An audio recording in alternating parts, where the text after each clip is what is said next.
ناظرین، ایک تکلیف دہ معاملہ جس پر ڈسکس کرنا، جس پر بات کرنا ضروری ہے، اور ساری دنیا چیخ و پکار کر رہی ہے، ہم بھی اپنا حصہ ڈال دیتے ہیں۔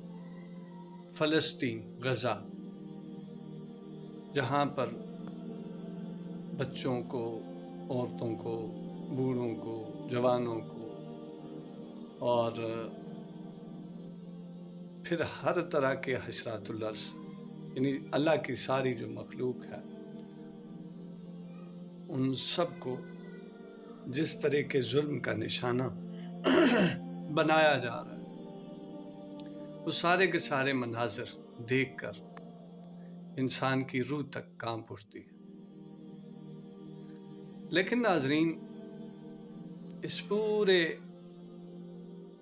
مسئلے کا حل کیا ہے؟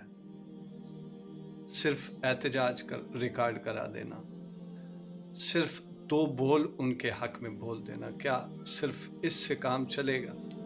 مثلا مجھے پانی کی طلب ہے اور کوئی مجھے یہ کہے کہ اللہ تعالیٰ آپ کی پیاس بجھا دے، مجھے پانی کی طلب ہے اور وہ طلب میری پوری کر سکتا ہے وہ شخص، اس کے پاس پانی کا گلاس ہے یا اس کے پاس پانی کا جگ پڑا ہے، وہ مجھے ایک گلاس نہ سے ہی 1 کپ میں پانی ڈال کے دے سکتا ہے، اتنی استطاعت ہے اس کی۔ لیکن وہ مجھے دعا دے دے، مجھے کہے کہ اللہ آپ کی پیاس بجھائے، کیا اس کی دعا پر اثر ہو سکتی ہے؟ اسی طرح مجھے کھانے کی طلب، شدید بھوک لگی ہو اور کوئی صاحب استطاعت جس کے پاس کھانا ہو، وہ صرف یہ دعا دے کہ اللہ آپ کی بھوک کو مٹا دے، کیا اس کی اس دعا سے میری بھوک ختم ہو جائے گی؟ ہرگز نہیں۔ جس کے پاس جتنی استطاعت ہے اس کو اتنی ہی ایفرٹ کرنے کی ضرورت ہے۔ یہ جو ہم احتجاج ریکارڈ کرا دیتے ہیں، یہ جو رسمیں پوری کر دیتے ہیں، ان رسموں کا کوئی فائدہ نہیں، ان رسموں کا کوئی فائدہ نہیں۔ 1% بھی اگر آپ کہیں کہ اس کا کوئی فائدہ ہو سکتا ہے، ہرگز نہیں۔ اپنے حصے کا کام کرنا پڑتا ہے، اپنے حصے کی جنگ لڑنی پڑتی ہے اور اپنی استطاعت کے مطابق حصہ ڈالنا پڑتا ہے۔ اس وقت اگر آپ ڈیپتھ میں جا کے اس پورے معاملے کو اور اس پورے مسئلے کے سلوشن کو اگر آپ بغور اس کا مشاہدہ کریں تو کسی کا خیال ہے کہ جہاد، لیکن جہاد کون کرے گا؟ میں چلا جاتا ہوں، میرے پیچھے کون ہوگا؟ کوئی دوسرا چلا جاتا ہے، اس کے پیچھے کون ہوگا؟